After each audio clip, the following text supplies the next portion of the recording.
Yesterday, the Madlanga Commission, Brown Mkhwanazi was cross-examined. And shame, the cross-examination basically exposed him to be a very poor witness. That's not what I want to concentrate on today.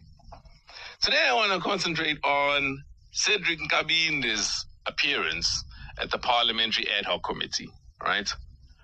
There was even a threat that he received while giving his testimony, and that came from Paul O'Sullivan.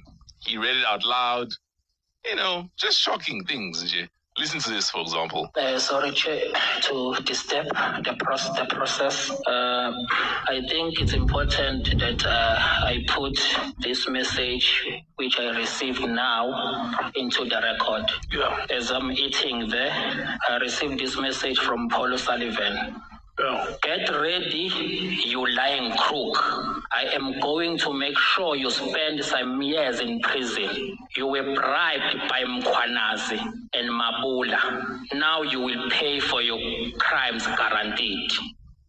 Yes, live. This wasn't the only thing, by the way. Leanne Matthys from the EFF then went on to say that Paul O'Sullivan had also sent them texts back in 2017 as parliamentary members, and also those were threats. But what really got me was once Cedric Kabind started speaking about a plot to oust former National Police Commissioner Mkhwanazi. Now this, for me, is what I want us to discuss, because there's actually a lot here that I think we need to touch on. For example, you will remember that in 2017, 14th of October, so actually 2015, my mistake, 14th of October, President Jacob Zuma appointed Lieutenant General Johannes Khomotso Phahlane as the acting National Commissioner. This was after Ria Piecha obviously got pushed out, right? And so, according to what Cedric Nkabinde says, there was a plan to get rid of Phahlane as well. And he says this plan started around about 2017.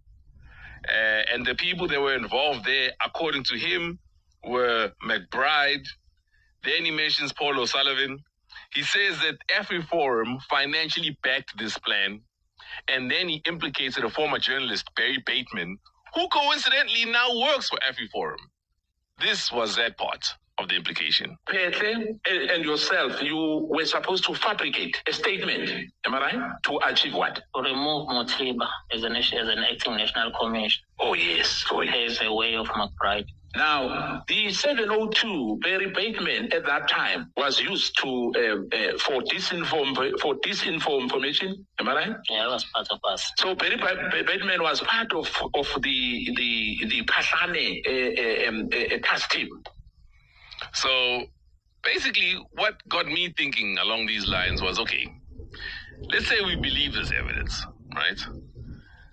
It's very clear now that during the Zuma years, there were a lot of shenanigans going on in the background. There was a lot of influence unduly, right, from third parties, organizations trying to destabilize either government as a whole or certain sectors of the government. Now that we know this, and we know, for example, that some journalists were involved in it, does it make you view things differently in any way? Or is it a matter of, it's business as usual? Furthermore, you've got to ask yourself, if this was happening back then, do you ever maybe think things are happening right now? Mpho? I think because you're sitting with two journalists here, they're going to try and cover themselves. But no, on a serious note, though, I don't think I necessarily look at things differently, because political propaganda via the media has always been a thing. That's why they always say, whatever it is that you read, whatever it is that you hear, be discerning. Don't just take everything as at face value. There's always something happening behind the scenes. It's all about you at times sitting back and, just checking out what chess moves might be happening.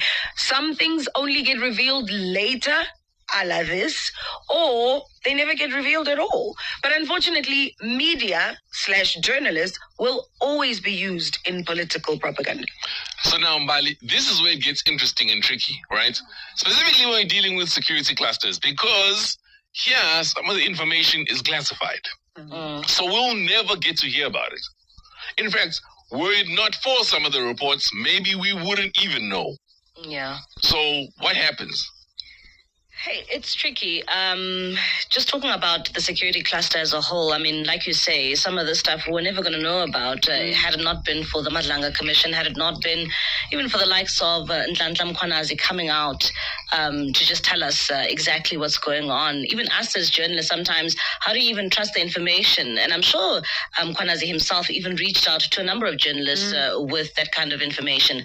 But how do you trust the information because it's classified? And how do you weigh it and say that, oh, well, maybe this is information I can use in reports and maybe this is simply a fabrication? Yeah. So at this time, we used to work with Barry Bateman at EWN. And I've told this story numerous times. When we used to do night talk, right?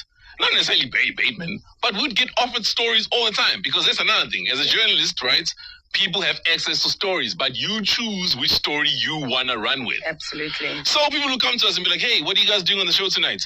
We've got this exclusive if you want to go with it. And then you just have to decide if you want to do it or not. So there's a lot of stories that are out there that people deliberately sit on, and then they'll run with the one that suits their own narrative. Yeah.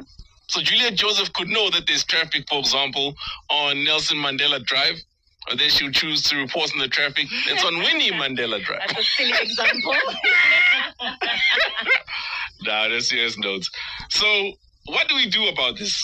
And how much trust do you have in the reporting now as South Africans, now that you see what's happening? Then maybe go back and think about past actions. Abo Zuma must fall, yonke into manje, because that was clearly orchestrated. And we fell for it. Hook, line, and sinker. Do you feel silly? Or, impilo. Give us a shout. 086000959. Sizwe, like when Apollo Sullivan corner, the media is nothing. That guy is in charge of the media. Wherever he is, the media is manipulated. So I wish I'm investigator of Dhlomo. But the problem is he's gonna go down with a lot of people. Hey, portfolio in the profile has big names. As in police movie, man. As every day is a new chapter. Do you also look where people are working and when they end up working, right? So, for example, if we've got Barry Bateman, who used to be at EWN, then he ended up at Effie Forum, right? And then you got Diane Kohler Barnard, who used to be in the NPA, then ended up in the DA. But yesterday, you could clearly see that she was supporting Robert McBride, and even spoke about how she's got different information to what was being led in the testimony. And nobody thought to ask, okay, where are you getting this information from?